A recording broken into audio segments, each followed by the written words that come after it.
Congratulations, Maya.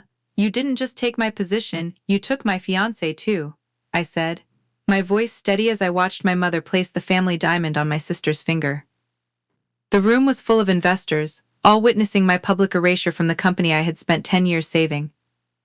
My mother didn't even look at me, she just smiled at the cameras and said that it was finally time for the real talent to lead. They thought they had backed me into a corner. They thought I was leaving with nothing.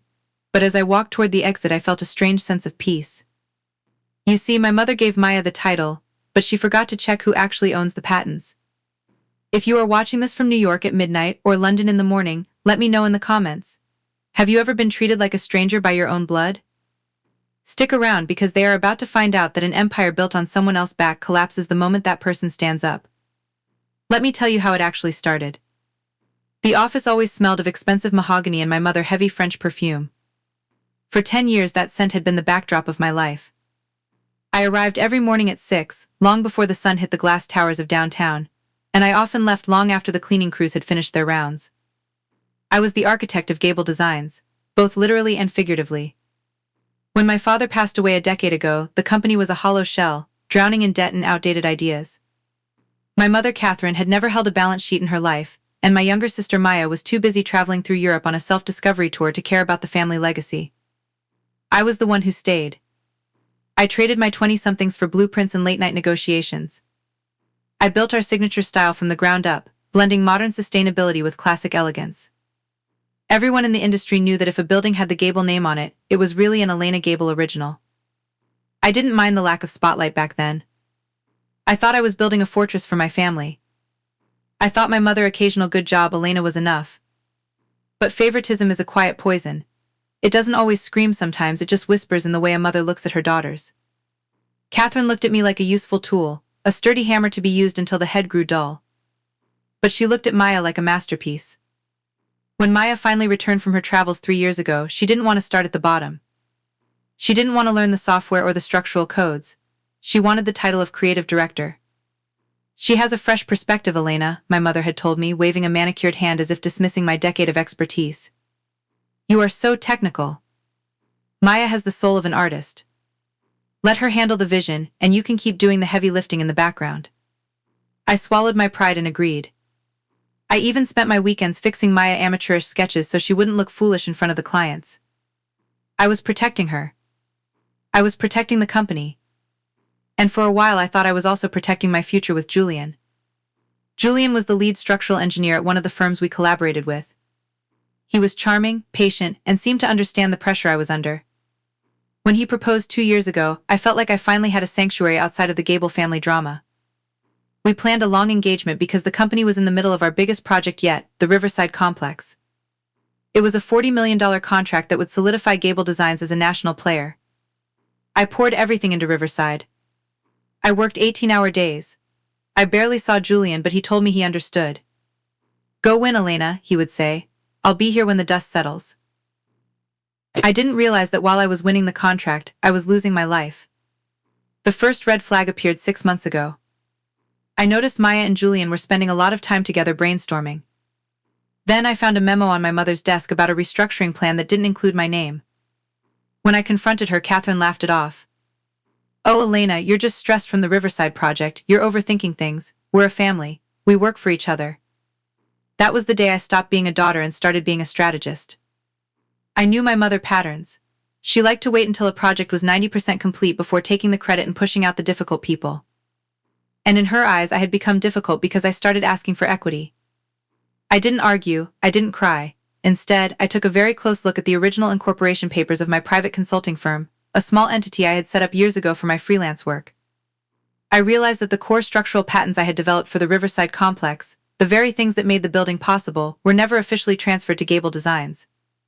They were licensed to the company under a temporary agreement that I had signed as CEO, an agreement that was set to expire on the night of the 30-year anniversary gala. As the months went by, the gaslighting intensified. Maya started taking credit for my designs in meetings, and my mother would chime in, "Isn't she brilliant? She really has the Gable touch." Julian became distant, his phone always face down on the table when we had dinner.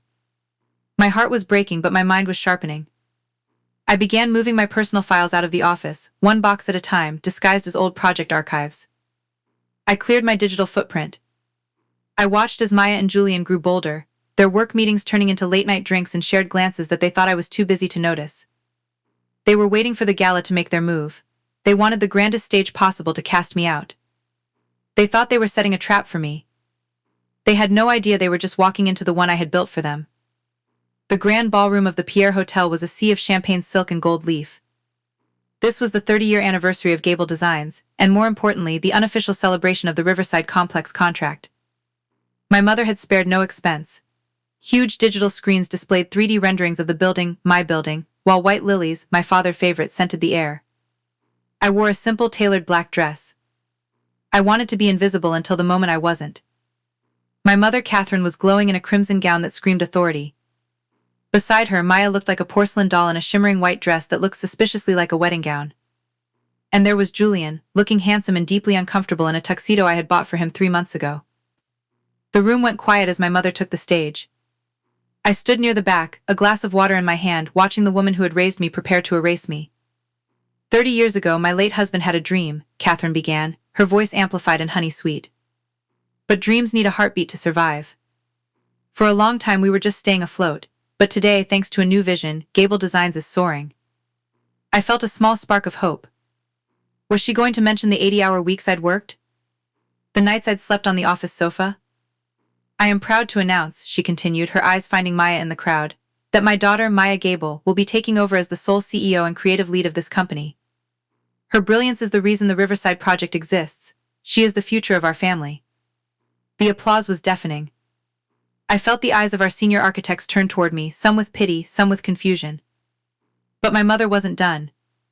And because family is everything, she beamed, Maya has found a partner who shares her dedication to our legacy. Please join me in congratulating Maya and Julian on their engagement. Julian stepped onto the stage and took Maya's hand. He didn't look at me. Not once. The crowd roared. It was a double execution. In 3 minutes they had taken my career, my reputation, and my personal life, and they had done it in front of every major player in the New York architectural scene. Maya took the microphone, her voice trembling with calculated modesty. Thank you, Mother. I promised to lead with the same passion I poured into the Riverside Designs. And Elena, she looked toward me, her smile sharp enough to draw blood. Thank you for managing the paperwork while I focused on the art. We've decided it's time for you to take a long, well-deserved rest. Your services are no longer required at Gable Designs. The rest was a polite way of saying I was fired. Publicly. I set my glass down on a passing waiter tray. My hands weren't shaking. That was the most surprising part. I felt a cold, crystalline clarity. I walked toward the stage. The security guards hesitated, but I was still technically the boss until the paperwork was filed, so they let me pass. I didn't take the microphone. I didn't need it. I stood at the foot of the stage, looking up at the 3 people I had loved most in the world. Congratulations, Maya, I said. My voice wasn't loud, but in the sudden silence of the room it carried to the first 10 rows. You didn't just take my position, you took my fiancé too. It a bold move. My mother hissed under her breath. Elena, don't make a scene. Leave with some dignity. Dignity, I whispered, loud enough for the nearby microphone to catch. Mother, you gave Maya the keys to a house that is built on sand.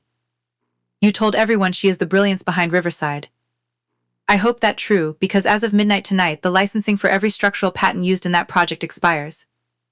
And since I am no longer part of the family business, I won't be renewing them. The color drained from Julian's face. He was an engineer, he knew exactly what those words meant. Without those patents, the Riverside project was a legal nightmare. Construction would have to stop immediately. The fines would be in the millions.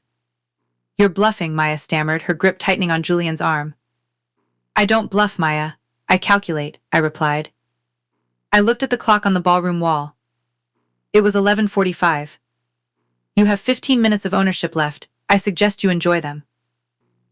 I turned around and walked out. I didn't look back at the confusion breaking out behind me. I didn't look at Julian as he stepped off the stage to chase after me. I walked through the heavy oak doors and into the cool night air of Manhattan. The weight of 10 years of sacrifice fell off my shoulders, and for the first time in a decade I could breathe.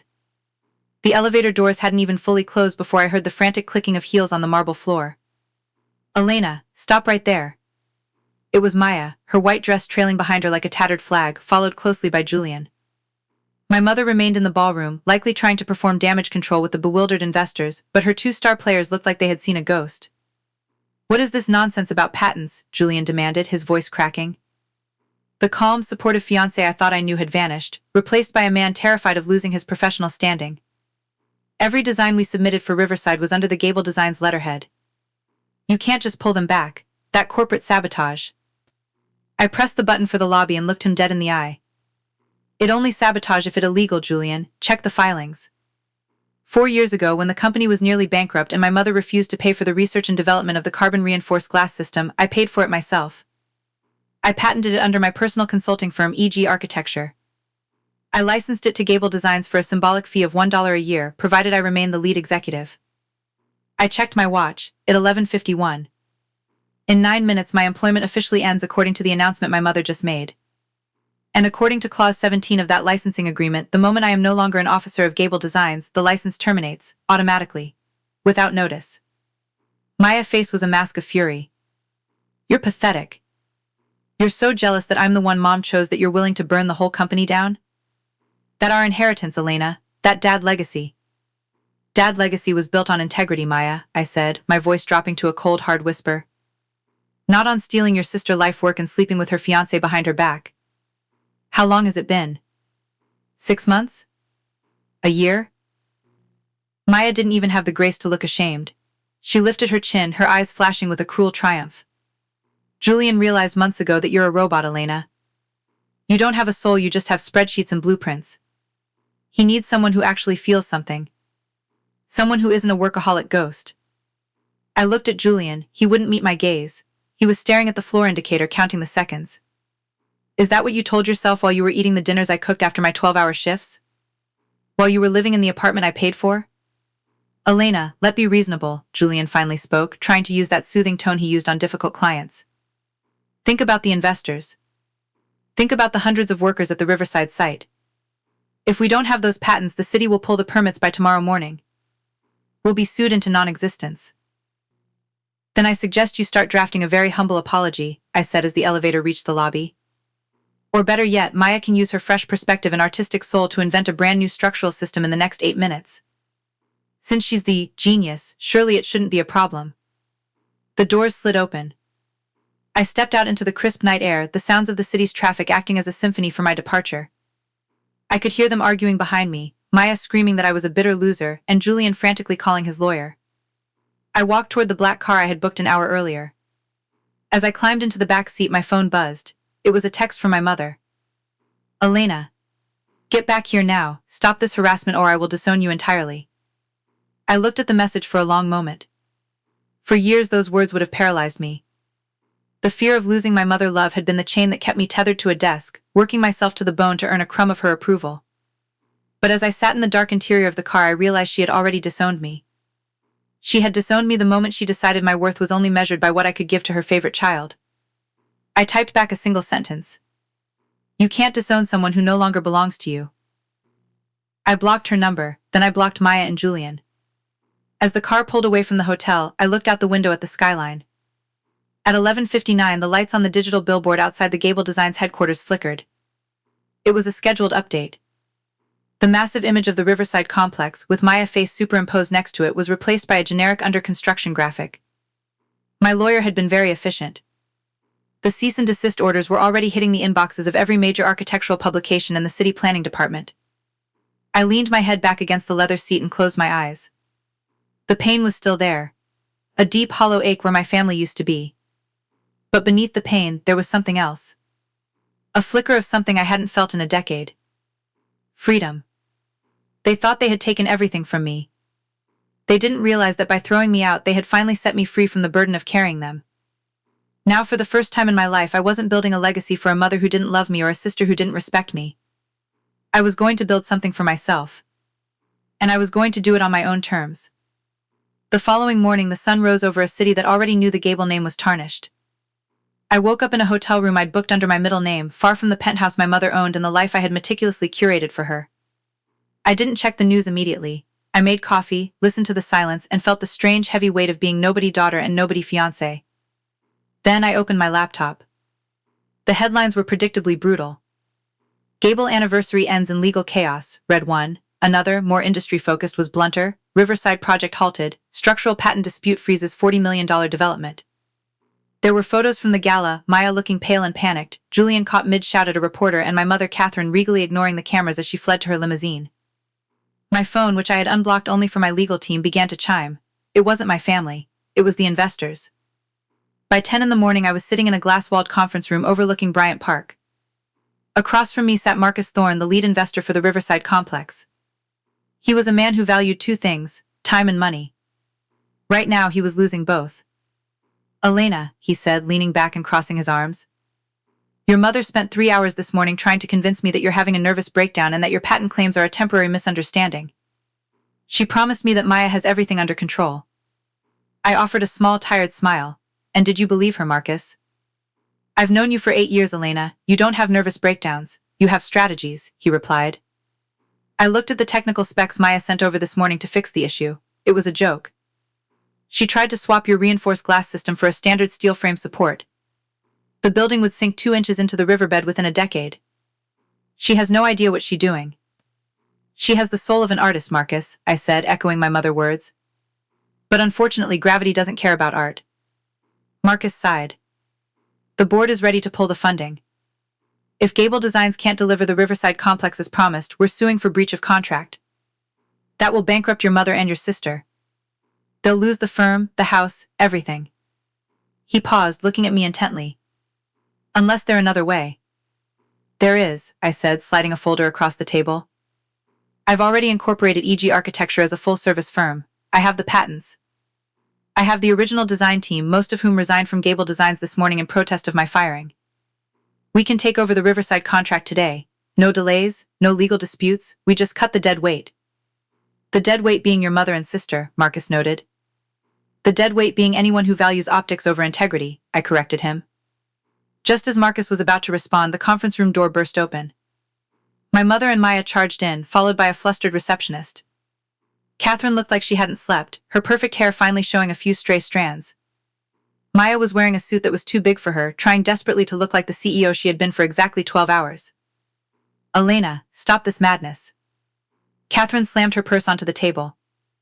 Marcus, I apologize for this intrusion. My daughter is clearly distraught and trying to extort the family. We are prepared to settle this internally.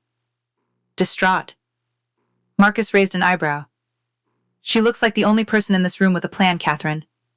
I am the CEO of Gable Designs, Maya shouted, her voice high and thin. Elena, you are a thief. You stole those patents while you were on our payroll. They belong to us. I stood up slowly. I didn't feel the old urge to shrink, to apologize, to make things right for them. Actually, Maya, I developed those patents using my own funds, on my own time, through a company I started before I even joined Gable Designs full-time. Every lawyer in this city has already confirmed that. You didn't even know they existed until last night because you never bothered to read a single technical audit in 3 years. I looked at my mother. You told me I was just a tool, Mother. You told me Maya was the vision. So, show us the vision. Fix the Riverside project, save the $40 million. Go ahead, I'm waiting. The silence in the room was suffocating. Catherine looked at Maya, expecting her to say something brilliant, something artistic that would solve the engineering crisis. But Maya just stood there, her mouth opening and closing like a fish out of water. She looked at Marcus, then at me, and finally she burst into tears. It's not fair, Maya sobbed, dropping into a chair. You're doing this on purpose just to humiliate me. You always hated that Mom loved me more. I didn't hate that she loved you, Maya, I said softly. I hated that she used my love for her to make me your servant. I'm done being the ghost that builds your monuments. My mother's face shifted. The anger died out, replaced by a cold, calculating desperation. She walked over to me and tried to take my hand. I pulled it away. Elena, darling, she whispered, her voice trembling. Think of the family name. If the company goes under, we lose everything. Your father's memory, it will be dragged through the mud. Surely you can't want that. Just sign the patents over. I'll make you a partner, a real partner this time. We'll get rid of Julian if that's what you want. I looked at her, really looked at her. She was willing to throw away the love of Maya's life just to save her bank account. She hadn't changed, she never would. The Gable name isn't a legacy, Mother, it's a brand. And you destroyed it when you turned your back on the person who kept it alive, I said. I'm not signing anything. Marcus and the board are moving the contract to my new firm. You can keep the Gable Designs office and the empty titles, but the work? The work stays with me. You're leaving us with nothing, Catherine whispered, her voice devoid of emotion. I'm leaving you with exactly what you gave me last night, I replied. Freedom. I turned to Marcus. Do we have a deal? Marcus stood up and shook my hand. We have a deal, Elena. I'll have the papers drawn up by noon. I walked out of the room past my sobbing sister and my frozen mother. In the hallway, I saw Julian leaning against the wall waiting. He looked exhausted. Elena, wait, he said as I passed. I made a mistake. Maya, she not who I thought she was. She falling apart. I never should have let things go this far. Can we talk? I didn't even stop walking. I didn't feel anger toward him anymore. I just felt a profound sense of boredom. There's nothing left to say, Julian, I said over my shoulder. I hope you and Maya are very happy together. You deserve each other. But if I were you, I'd start looking for a new job. I hear the Gable name doesn't carry much weight these days. I stepped into the elevator and pressed the button for the lobby. As the doors closed, I saw my reflection in the polished metal. I wasn't the tired, overworked girl who lived in the shadows anymore. I was a woman who had finally learned that you don't have to set yourself on fire to keep others warm. 6 months later, the glass and steel of the Riverside complex stood tall against the Manhattan skyline, a monument to a new beginning. It wasn't Gable designs on the construction permits anymore, it was EG architecture. My name, my vision, my rules. The transition hadn't been easy. There were lawsuits, of course, empty, desperate attempts by my mother to claim theft of corporate secrets. But without the money to pay top-tier lawyers, her case withered under the weight of the ironclad licensing agreements I had signed years ago. Eventually, she stopped calling. She stopped texting. The silence was the greatest gift she ever gave me. Gable Designs didn't survive the year. Without the Riverside contract and the talent that had followed me out the door, the firm was nothing more than a brand name with no substance. They had to sell the family estate to cover the debts. Last I heard, my mother had moved into a small apartment in New Jersey, still telling anyone who would listen about how her ungrateful daughter ruined the family legacy. Maya and Julian engagement didn't last through the first month of the legal battle. When the money dried up and the prestige vanished, so did the love they claimed to have found. Julian tried to reach out to me several times, offering his expertise for my new projects, but I never replied.